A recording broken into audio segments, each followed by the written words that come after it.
goddess here is Durga, and so that is representing the power of the world.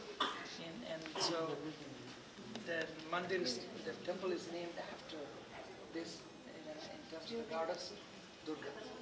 And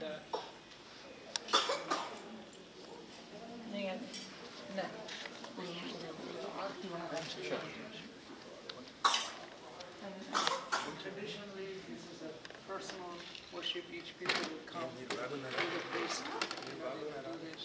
And normally, the way it's done, quick thing is to just to show the lamp.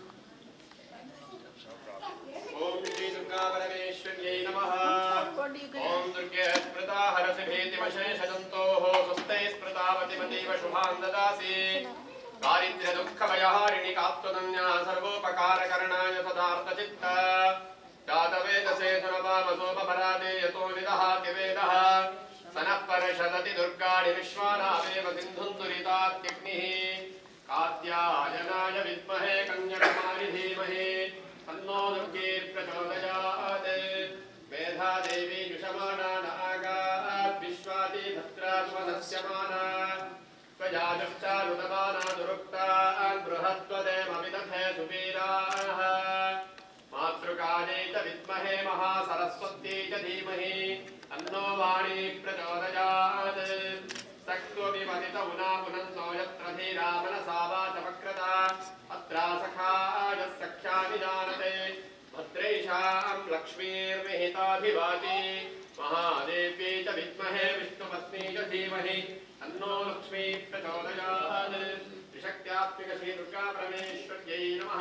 समस्तोपचारपूजां समर्पयामि गन्धाक्षतपत्रपुष्पाणि समर्पयामि। ॐ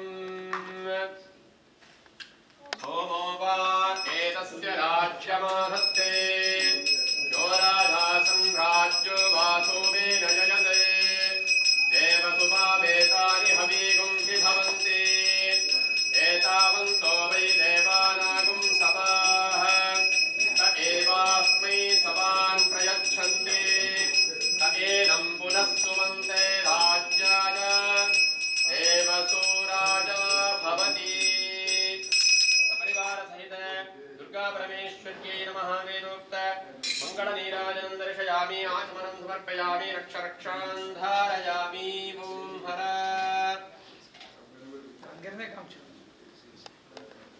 Please take the energy from there itself.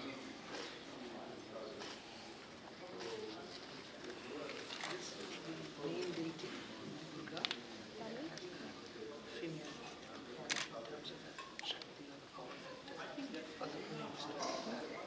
And so, and there are obviously other deities,